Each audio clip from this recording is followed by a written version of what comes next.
welcome to Veganica channel, where veganism, animal rights, religions, a question of God existence, afterlife are some of the main topics.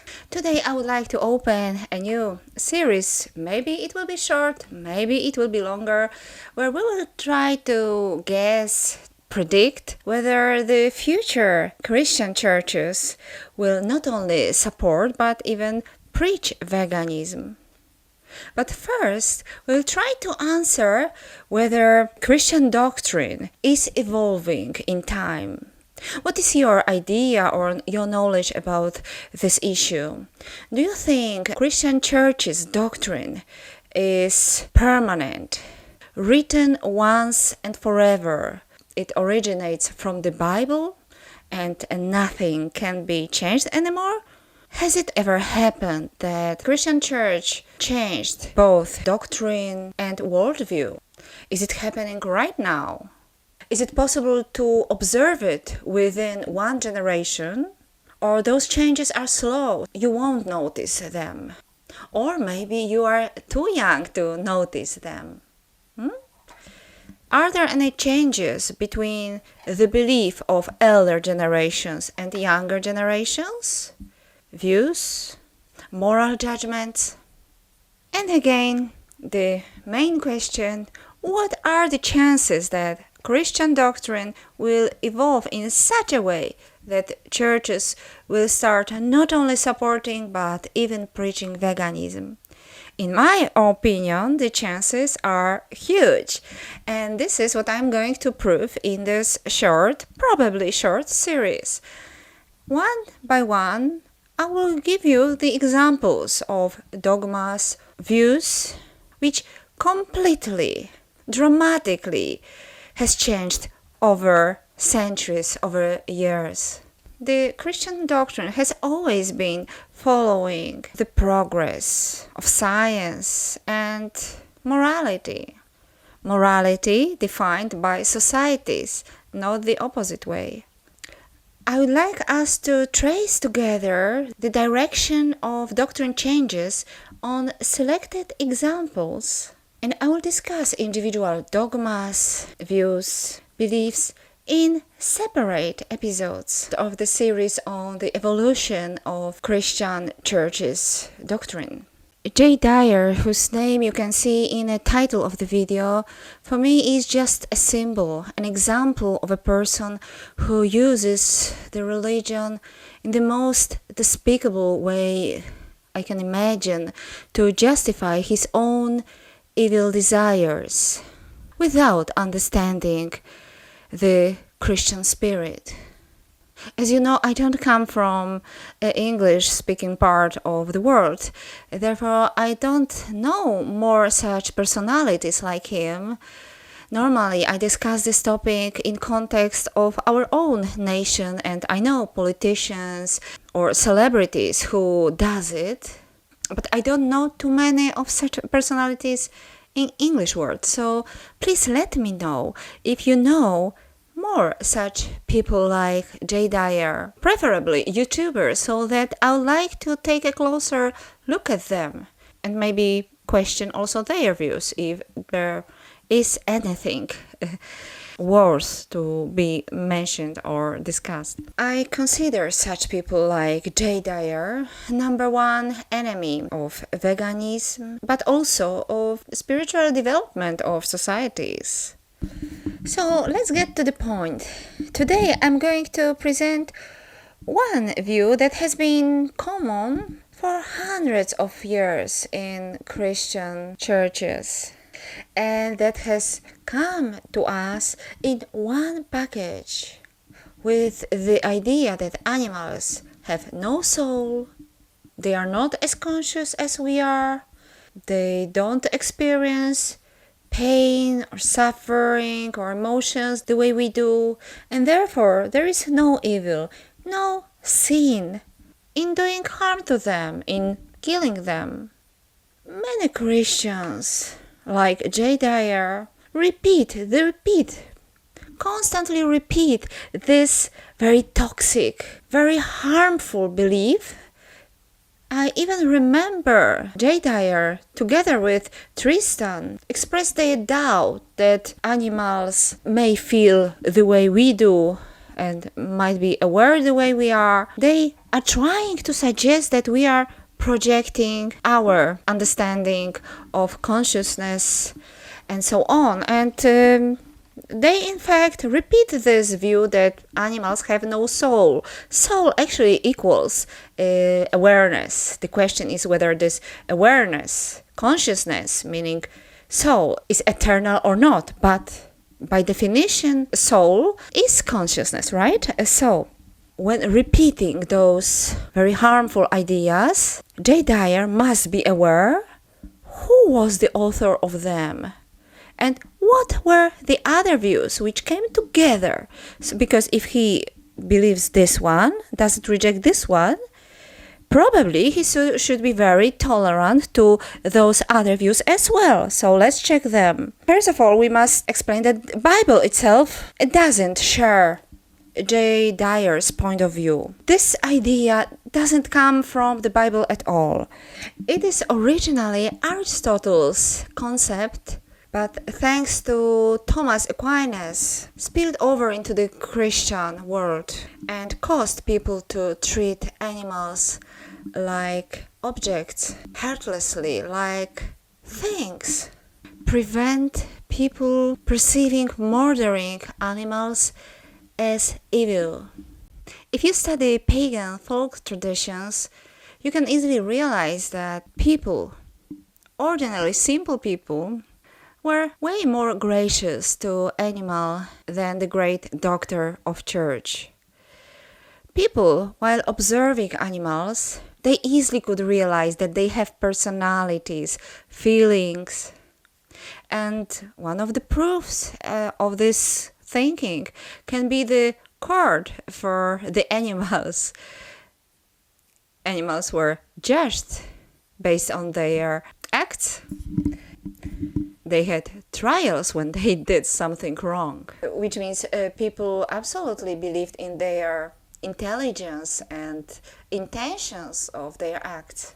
Okay, that is all about people, but I promised to share with you what came together in one package with the idea about animals. His idea about women was same interesting, same exotic as his idea about animals. He believed that there exists only one sex. In two forms, a female person is a watered-down variant of the male. The act of generation is accompanied by heat, by the vital spirit, which is the element that causes the difference between man and woman. Only men have enough heat to produce seed, which they cast into their partner's womb as seed. So something what contemporarily we understand as genes, he believes that 100% comes from the man, that all traits of a future child come from the father. Moreover, he also believed that a man can procreate only a man. The woman, the female child, is always the result of a mistake, for example, of male weakness, or, even more interesting, the southern wind can cause it. Females are the result of insufficient heat being absorbed by the fetus. Let's read his words. Fetuses develop their full potential, their maleness, if they amass a decisive surplus of heat or vital spirit in the early stages in the womb. Females are the result of insufficient heat being absorbed by the fetus. What could have been a full man then turns out to be a woman. A female is deficient and unintentionally caused, result of a mistake. For the active power of the semen always seeks to produce a thing completely like itself, something male.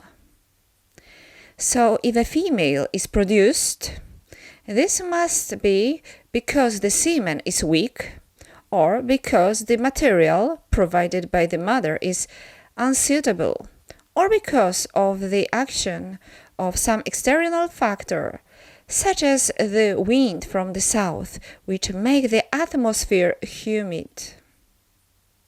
Thomas saw woman's deficiency confirmed in her inferior intellectual powers.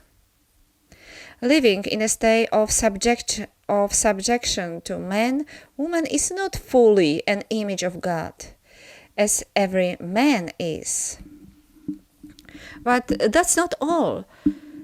In other words, Thomas describes woman only as a kind of incubator for a baby.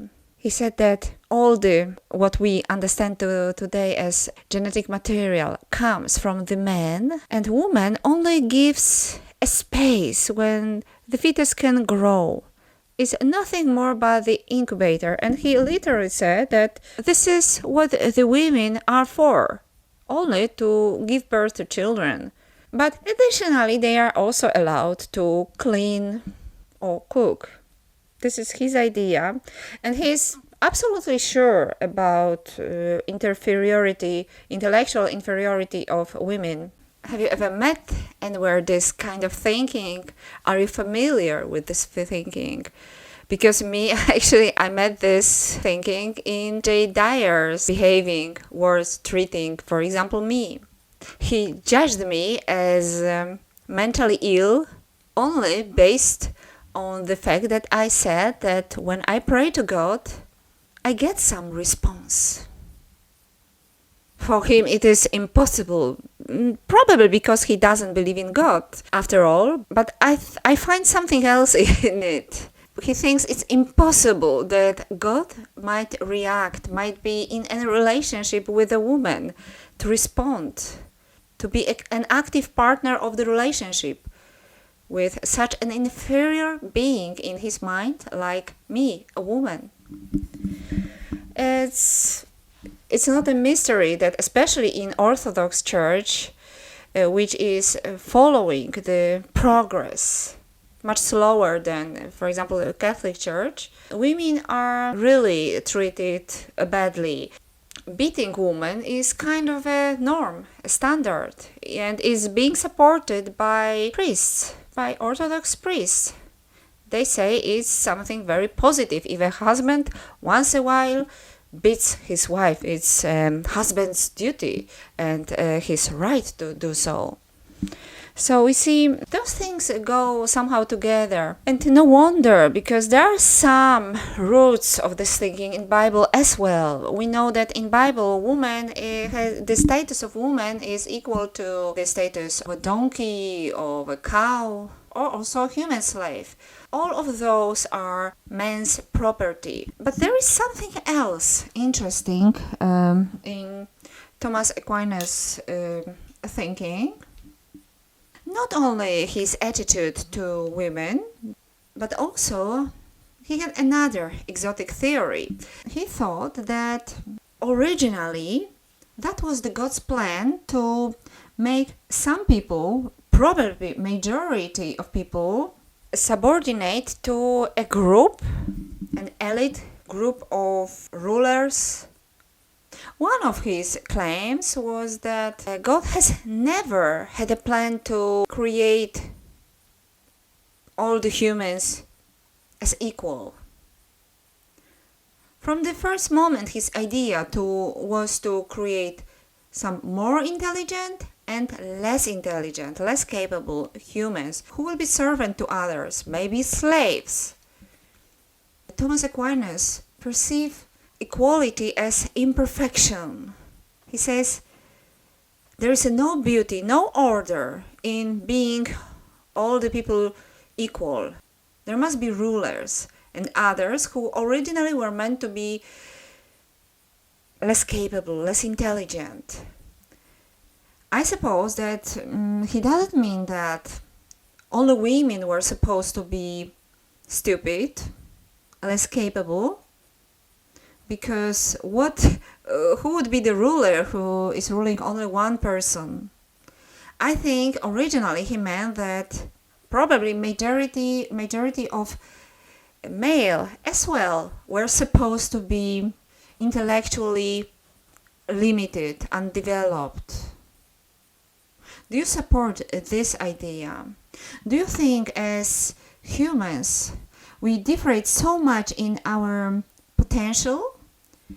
Because I don't think so. I think that, of course, that is the fact that some people are more intelligent, the others are not that intelligent, but I rather perceive it as the result of some problems, obstacles on the way to full development of our potential. Those could be diseases, also genetic diseases. This can be poverty, maybe difficult childhood, mistreatment, maybe lack of motivation to and positive affirmation of a child to acquire knowledge. In either way, I think that is always the result of some problems on the way, or disease. Something which I suppose was not original plan of the God. Because if the size of brain, all of us, we have more or less the same size, same number of nerve cells, more or less, at least theoretically, we have more or less the same potential. Moreover, we know many examples of people who were underdeveloped, but then they developed later. And they proved it is possible. And those are just a few examples of the views which used to be common for the centuries within the whole Christian world, the views which we have quitted because of progress, because of development of science, because of our knowledge. Now, I think nobody will openly say that he strongly believes that, for example, women are naturally less capable, are naturally never as intelligent as men. Of course, some guys like Dyer probably they think, but will they say it loudly? Is it commonly accepted, this kind of view? I don't think so. We quitted many of those harmful beliefs. We believe in equality of people. We believe in equal human rights. But unfortunately, people still keep being stuck to those very primitive beliefs that animals are soulless, they are not conscious the way we are, and there is no evil, no sin in murdering them, in exploiting them the way we want. In upcoming episodes, I will present also other ideas or even dogmas and common beliefs which have changed dramatically in the church. Thank you very much for your attention today. Please follow me and support me. And in the end, let me explain to you that it is not very easy for me to discuss such not very easy topics in English while being non-native English speaker. Of course, it's very easy for me to read all those texts in English and understand them, but it's not so easy for me to use all the vocabulary I'm reading and to make a beautiful speech to you. I'm trying my best. I hope I will develop over time. Please give me a chance, support my work. Thank you very much. See you again. Bye bye.